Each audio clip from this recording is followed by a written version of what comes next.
ప్రభుని యేసుక్రీస్తు నామములో అందరికీ వందనాలు. మరి మనం ఈ దినము దేవుని వాక్య భాగంలో నుంచి కొన్ని వచనాలు మనం ధ్యానించుకుందాము. ఈ దినము మన యొక్క వాక్య భాగము మరి ధ్యానం కొరకైన వాక్య భాగము మార్కు సువార్త 8వ అధ్యాయము 27వ వచనం చదువుతానండి. మార్కు సువార్త 8వ అధ్యాయం 27వ వచనం. యేసు తన శిష్యులతో ఫిలిప్పు దగ్గర కైసరేలో చేరిన గ్రామమునకు బయలుదేరను. మార్గములో నుండగా నేను ఎవడనని జనులు చెప్పుకొనుచున్నారని తన శిష్యులను అడిగను. ఇక్కడ యేసు ప్రభు తన శిష్యులతో కూడా మరి ఒక గ్రామానికి ప్రయాణమైపోతూ వారితో ఒక ప్రశ్న వేస్తాడు. ఏంటి ఆ ప్రశ్న అంటే, నేను ఎవడనని జనులు చెప్పుకొనుచున్నారు అని శిష్యులను అడిగాను. కాబట్టి నేను ఎవడను అని జనులు చెప్పుకుంటున్నారు, జనుల ఆలోచన ఏంటి అని అడిగినప్పుడు వెంటనే అటువంటి శిష్యుల్లో కొంతమంది ఏం చెప్పారంటే, కొందరు బాప్తిసమిచ్చి యోహాను, కాబట్టి బాప్తిసమిచ్చి యోహాను గురించి మనం చదువుతుంటున్నాం, కాబట్టి బాప్తిసమిచ్చి యోహాను అనుకుంటున్నారు అన్నారు. కొందరైతే ఏలియా, పాత నిబంధనలో ఏలియా మరి ఆయన గురించి అనుకుంటున్నారు. కొందరైతే ఏదో ఒక ప్రవక్త అనుకుంటున్నారు. కాబట్టి యేసుక్రీస్తుని గురించినటువంటి అండర్స్టాండింగ్, 3 రకాలైన అండర్స్టాండింగ్ ఇక్కడ కలిగి ఉంటుంది. 3 రకాలైనటువంటి యొక్క ఒపీనియన్ వాళ్ళు కలిగి ఉంటారు. ఒకటి ఏమంటున్నాడు, మరి బాప్తిసమిచ్చి యోహానే వచ్చి ఉండొచ్చు అని. రెండవది ఆయన ఏలియా ప్రవక్తగా ఉండొచ్చు అని. మూడవది ఇంకా లేకపోతే ఏదైనా ఒక ప్రవక్త అనేటువంటి కాదు. అయితే అప్పుడు వెంటనే యేసు ప్రభు శిష్యుల వైపు తిరిగి, సరే వాళ్ళు అనుకునేది సరే, మరి మీరేమనుకుంటున్నారు అని శిష్యులను అడిగాడు. శిష్యులను అడిగిన వెంటనే ఏం చేసినాడు,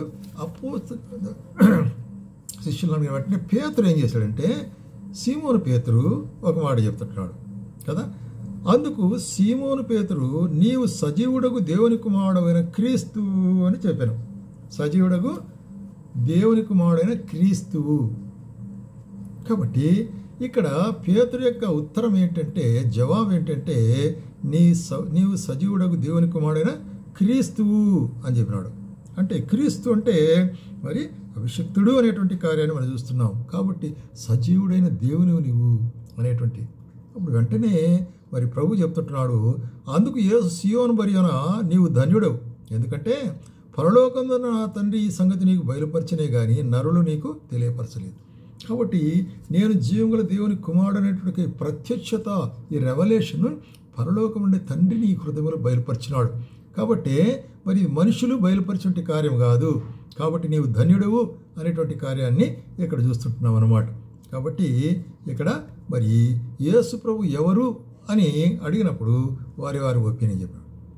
సోదరి వింటున్నావు కదా, ఈ యొక్క వర్తమానం వింటున్న నీవు యేసు ప్రభు ఎవరు అనుకుంటున్నావు అనేటువంటి ప్రశ్న నిన్ను నీవు అడుగుకున్నట్లయితే ఎవరైనా అనేటువంటిది నాకు నేను, నీకు నీవు మరి ఆన్సర్ చెప్పవలసి అనుకుంటున్నావు. ఇక్కడ పేతురు అయితే ఏమంటాడంటే, మరి సజీవుడకు దేవుని కుమారుడు. మరి నీవేమనుకుంటున్నావు, నేనేమనుకుంటున్నాను? వీటన్నిటినీ ముఖ్యంగా దేవుని వాక్యం ఏం చెప్తుంటుంది ఆయన గురించి అనేటువంటి కార్యాన్ని మనం చూస్తాం. ఇప్పుడు కొన్ని వాక్య భాగాలు మనం గమనించినట్లయితే, కొలస్సీలకు రాసిన పత్రిక అపోస్తలుడైన పౌలు కొలస్సీలకు రాస్తూ యేసు ప్రభువుని గురించి ఏం చెప్తున్నాడు ఇక్కడ చూసినట్లయితే, మొదటి అధ్యాయము 17వ వచనం ఏం చెప్తున్నాడు, ఆయన అన్నిటికంటే ముందుగా ఉన్నవాడును, ఆయనే సర్వమునకు ఆధారభూతుడు. కాబట్టి యేసు ప్రభు ఎవరు? అన్నిటికంటే ముందుగా ఉన్నవాడు, సర్వమునకు ఆధారభూతుడైన వాడుగా ఉంటున్నాడు. సంఘమును శరీరమును శిరస్సు అయి ఉంటున్నాడు. సంఘము అన్నట్టు మరి శరీరానికి శిరస్సు అయి ఆయనకు అన్నిటిలో ప్రాముఖ్యము కలుగు నిమిత్తము ఆది అయ్యుండి మృతులలో ఉండి లేచుట ద్వారా ఆది సంభూతుడు ఆయన. అది యేసు ప్రభు. కాబట్టి యేసు ప్రభు ఎవరు? అన్నిటికంటే ముందున్నవాడు, జగత్తు పునాది వేయబడక మునిపే అని ఉంటున్నాడు. అనాది కాలం నుంచి సదాకాలం వరకు ఉండే దేవుడిగా ఉంటున్నాడు ఆయన. అది కొరకే ఆయనకు మరి బిగినింగ్ లేదు, ఎండింగ్ లేదు.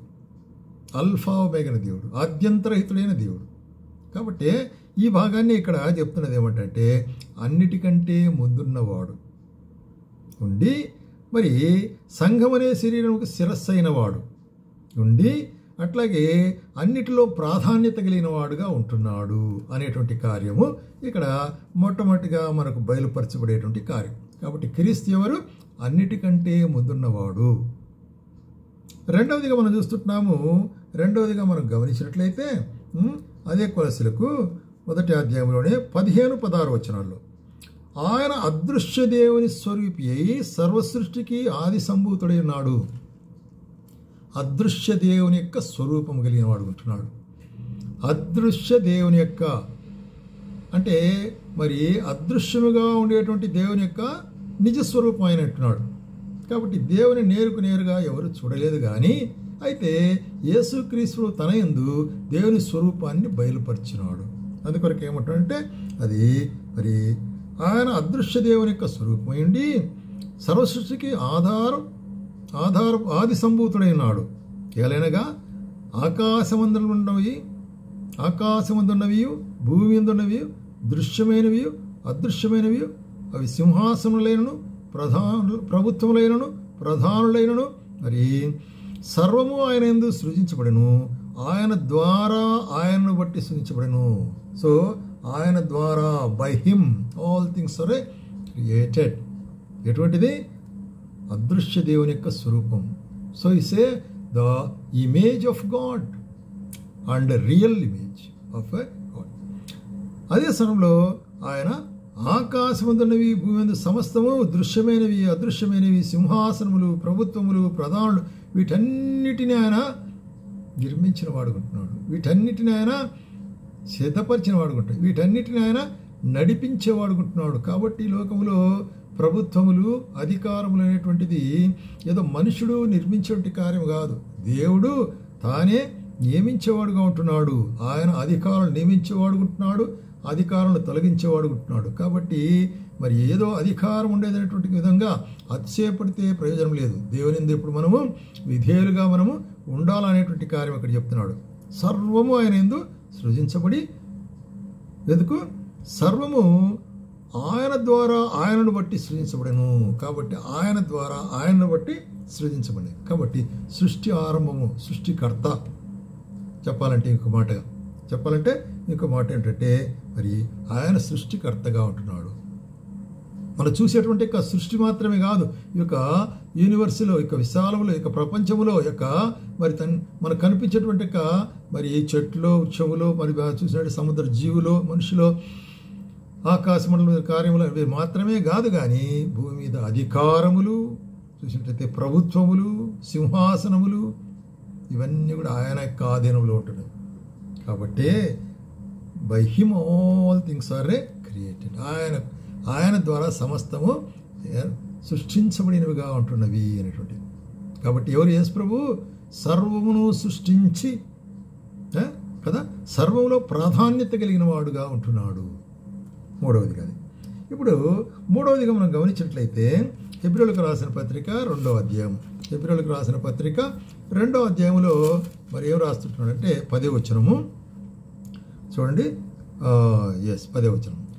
ఎవని నిమిత్తము సమస్తమును ఉన్నవో ఎవని వలన సమస్తమును కలుగుచున్నవో ఆయన అనేకులైన కుమారులను మహిమకు తెచ్చుచుండగా వారికి రక్షణకర్తను శ్రమల ద్వారా సంపూర్ణం చేయుటకు ఆయనకు తగును. కాబట్టి ఏమంటాడు? దేవుని కృప వలన ప్రతి మనుషునికి కొరకు మరణం అనుభవించినట్లు దూతల కంటే కొంచెం తక్కువవాడుగా చేయబడిన యేసు మరణం పొందినందున మహిమా ప్రభావంతో కిరీటం ధరించను. కాబట్టి ఇక్కడ చూసినట్లయితే ఆయన కొరకై సమస్తము ఉంటున్నవి, ఆయన ద్వారా సమస్తం ఉంటున్నది కదా. మరి చూసినట్లయితే ఆయన కొరకై సమస్తం ఎట్లాగా ఏం చూస్తున్నాం కదా, ఎవరి నిమిత్తము ఫర్ హూమ్ కదా, ఎవని కొరకైతే అని అర్థం. సమస్తము ఉంటున్నవి అన్నమాట, ఆయన కొరకు సమస్తము ఉంటున్నవి. కాబట్టి సృష్టిలో ఉండే ప్రతి ఒక్కటి కూడా ఆయన కొరకై ఉండేదిగా ఉంటున్నది. ఎవని వలన సమస్తము కలుగుచున్నవో ఏర్పాటు చేయబడినది ఆయన వలనే, ఆయన కొరకే ఉంటున్నది అనేటువంటి. అట్లనే మనం అనేకులమైన కుమారులను మహిమకు తెచ్చుచు రక్షణకర్తను ఆయన ఏమైనాడు? మన కొరకు రక్షణకర్తగా మారి ఉంటున్నాడు. యేసు ప్రభువు మనకు రక్షణకర్త. ఆయన కొరకై సమస్తమును మరి సిద్ధపరచబడెను అనేటి కార్యం. అట్లాగే మనము 4వదిగా గమనించినట్లయితే అదే హెబ్రీయులకు రాసిన పత్రిక 1వ అధ్యాయము మరి మొదటి 2-3 వచనాలు చదువుతాను. పూర్వకాలముందు నానా సమయంలో నానా విధములుగా ప్రవక్తల ద్వారా మన పితరులతో మాట్లాడిన దేవుడు ఈ దినముల అంతమందు కుమారుని ద్వారా మనతో మాట్లాడెను. కుమారుడు యేసుక్రీస్తు, ఆయన కుమారుని సమస్తమునకును వారసునిగా his heir of all a position of God. కాబట్టి కుమారుని స్వాస్థ్యముగా వారి కొరకై నియమించి దాని ద్వారా ఆయన ప్రపంచములను నిర్మించను. కాబట్టి ప్రపంచములు నిర్మించను. కాబట్టి అన్నీ కూడా ఆయన స్వాస్థ్యమే. కాబట్టి ఆయన స్వాస్థ్యం, ఎందుకంటే ఆయన దేవుని మహిమ యొక్క తేజస్సును, ఆయన తత్వం యొక్క మూర్తిమతమునై ఉండి తన మహత్తు గల మాట చేత సమస్తమును నిర్వహించుచు పాప విషయములో శుద్ధీకరణ తానే చేసి దేవదూతల కంటే ఎంతో శ్రేష్టమైన నామం పొందెను. వారికంటే అంత శ్రేష్ఠుడై ఉన్నత శ్లోకమందు మహామహుడు దేవుని కుడి పార్శ్వన కూర్చుంటున్నాడు. అది యేసుక్రీస్తు. కాబట్టి యేసుక్రీస్తు ఎవరు? ఆయన మరి దేవుని కుమారుడు అంటున్నాడు. దేవుడే లోకానికి వచ్చినాడు అంటున్నాడు, మనిషి రూపంలోకి వచ్చినాడు అంటున్నాడు. అయితే ఆయన మరి చూసినట్లయితే దేవుని యొక్క మహిమను, ఆయన తత్వమును, ఆయన యొక్క ప్రకాశమును అంటున్నాడు. తన యొక్క మహత్తు గల మాట చేతని సృష్టించిన వాడుకుంటున్నాడు. ఆయన మరి మన కొరకై మరణించి భూస్థాపన చేయబడి తిరిగి లేచి మన పాప విమోచన కొరకై ఆయన మరి ఇప్పుడు తండ్రి కుడిపార్శ్వముందు ఆసీనుడైన వాడుకుంటున్నాడు. ఆయన యేసు ప్రభు. ఎరిగుంటున్నావా ఇది? కాబట్టి యేసుక్రీస్తు ప్రభు ఎవరు?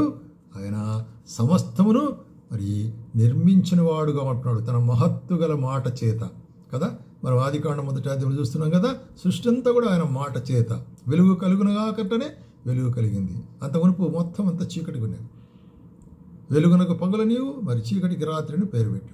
అట్లాగే రాత్రి వెలిగించుటకు మరి చూసినట్లయితే మరి చంద్రుడు నియమించినాడు, పగటి వెలిగించుటకు సూర్యుడు నియమించినాడు. ఇవన్నీ కూడా కలుగుగాక అని వెంటనే చెప్తున్న మాట చొప్పున ఏర్పడి అది యేసు ప్రభు అంటే. తర్వాత మనము 5వదిగా మనం ఏం చూస్తున్నామంటే ఇక్కడ ఎఫెసీయులకు రాసిన పత్రికలో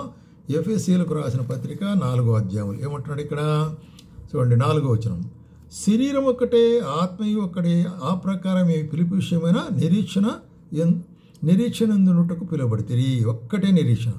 ప్రభువు ఒక్కడే, విశ్వాసం ఒక్కటే, బాప్తిసం ఒక్కటే, అందరికీ తండ్రి అయిన దేవుడు ఒక్కడే, అందరికీ పైగా ఉన్నవాడును, అందరిలో వ్యాపించి అందరిలో ఉన్నవాడు ఉంటున్నాడు. కాబట్టి అందరికీ పైగా ఉంటున్నాడు, అందరిలో వ్యాపించుంటున్నాడు, అందరిలో ఉంటున్నాడు. ఎవరు? ఒకే ఒకడు, ఒక దేవుని. కాబట్టి ఆ యొక్క దేవుని యొక్క మహాత్మ్యమును మరి ఎరగాలనేటువంటి కార్యం ఆ యొక్క దేవుడు ఏం చేశాడు? ఆయన మరి చూసినట్లయితే సమస్తమును నింపునట్లు ఆకాశమండలం కంటే మరి పైకి ఆరోహణమైన వాడుగా ఉంటున్నాడు, సమస్తమును నింపేవాడుగా ఉంటున్నాడు. మన యొక్క మరి యొక్క సమస్తమైన కార్యములు ఆయన నింపేవాడుగా ఉంటున్నాడు. ఒకే దేవుడు, ఒకే ఆత్మ, ఒకే బాప్తిసం, ఒకే రక్షణ. కాబట్టి is one and only. So Christ is a alone, is alone is a. కాబట్టి ఆయన ఒక్కడైన వాడుగా ఉంటున్నాడు. కాబట్టి ఇక్కడ ఏం చూస్తున్నామంటే ప్రభు ఒక్కడే అన్నట్టు ఆయన సంపూర్ణతను మనకు అనుగ్రహించేవాడుగా ఉంటున్నాడు అనేటువంటి కార్యం మనం చూస్తున్నాం. అట్లాగే మనం చూసినట్లయితే ప్రకటన గ్రంథములో ఏమంటాడంటే, ప్రకటన గ్రంథములో 1వ అధ్యాయము 18వ వచనంలో ఒక మాట చెప్తాడు. నేను మొదటి వాడను కడపటి వాడను జీవించువాడను మృతుడనైతిని గాని ఇదిగో యుగ యుగములు సజీవుడనై ఉన్నాను. కాబట్టి ఏమంటున్నాడు ఇక్కడ? నేను మొదటి వాడను కడపటి వాడను. మొదటి వాడను అంటే ఆరంభము తర్వాత అంతము కదా, ఆల్ఫా ఓమేగా అంటాడు అన్నమాట. కాబట్టి నేను మొదటి వాడను కడపటి వాడను. అయితే నేను మృతుడనైతిని గాని ఎందుకొరకు? మానవుల పాప క్షమాపణ కొరకై సిలువలో నేను మృతుడనైతున్నాను, పాతి పెట్టబడి తిరిగి లేచినాను. అయితే యుగ యుగములు ఇక్కడ జీవించేవారిని కొట్టున్నాను. కాబట్టి ఫర్ ఎవర్ అండ్ ఎవర్ ఆయన యుగ యుగములు జీవించేవాడు అంటున్నాడు. అంత మాత్రం కాకుండా ఆయనకి ఏ అధికారం ఉంటున్నది? మరణము యొక్కయు పాతాళ లోకం యొక్క తాళపు చెవులు నా స్వాధీనంలో ఉంటున్నాడు. మరణము పాతాళ లోకం యొక్క తాళపు చెవులు అంటే, తాళపు చెవు అంటే అర్థమవుతుంది కదా. ఒక ఇంటికి తాళపు చెవు ఉంటుంది అంటే అది ఆ ఇండ్లు తనకు సొంతము అని అర్థం కదా, అంతే కదా. మరి నీ ఇండ్లుంటే నువ్వు తాళపు చెవి చూసుకొని నీ పాకెట్లు వేసుకుంటావు. అట్లనే యేసుక్రీస్తు యొక్క దగ్గర ఏ తాళపు చెవి ఉందంటే మరణం యొక్క తాళపు చెవి, అట్లాగే పాతాళ లోకం యొక్క తాళపు చెవి. అంటే ఆయన అన్నిటి మీద అధికారము కలిగిన వాడుగా ఉంటున్నాడు అనేటువంటి కారు. పాతాళము మరణం, ఎందుకంటే ఆయన మరణాన్ని జయించిన వాడుకుంటున్నాడు, పాతాళం సాతాన్ను జయించిన వాడుకుంటున్నాడు, లోకమును జయించిన వాడుగా ఉంటున్నాడు. కాబట్టి ఆయనకు అటువంటి ఒక గొప్ప అధికారం ఉంటుంది. అది యేసుప్రభు అంటే. కాబట్టి యేసుప్రభు అంటే ఎవరనుకుంటున్నావు? ఆయన యుగ యుగములు జీవించేవాడుకుంటున్నాడు. అంత మాత్రం కాకుండా ఆయన ఇంకా ఎటువంటి వాడుకుంటున్నాడు అంటే యోహాను సువార్త 14వ అధ్యాయంలో మీ హృదయములు కలవరపడనీయకుడి, దేవునిందు విశ్వాసముచ్చున్నారు, నా యందును విశ్వాసముచ్చుడి, నా తండ్రి ఇంట అనేక నివాసములు కలవు, లేని యెడల నేను మీతో చెప్పుదును అంటూ, నేను వెళ్ళి మీకు స్థలము సిద్ధపరిచినడలా నేనుండు స్థలంలో ఉండునట్లు మరలా వచ్చి నా యొద్ద ఉండునట్లు మిమ్మల్ని తీసుకుని పోదాం. కాబట్టి యేసుక్రీస్తు ఇక్కడ చెప్పే ధైర్యం ఏంటంటే మీ హృదయములు కలవరపడనీయకుడి, వెరవనీయకుడి, భయపడద్దు, ఏడవద్దు, దుఃఖపడద్దు. కారణం ఏంటంటే నేను వెళ్ళుచుంటున్నాను, నేను వెళ్ళి ఏం చేస్తాను, మీ కొరకు స్థలం సిద్ధపరుస్తాను. స్థలం సిద్ధపరిచి నేనుండు స్థలంలో మీరు ఉండులాగున నేను తిరిగి వచ్చి మేము తీసుకుపోతాను. అప్పుడు ఎట్లా ఉంటారంటే ఇక్కడ తీసుకుపోయి ఇక్కడ చూడండి, నేను వెళ్ళి మీకు స్థలం సిద్ధపరిచాడలా నేనుండు స్థలంలో మీరు ఉండులాగున మరలా వచ్చి నా యొద్ద ఉండటకు మిమ్మల్ని తీసుకుని పోదును. కాబట్టి ఆయన వద్ద మనం నిత్యం ఆయన వద్ద ఉండేదాని కొరకు ఆయన తీసుకుని పోతాడు. కాబట్టి ఎవరు యేసు ప్రభు?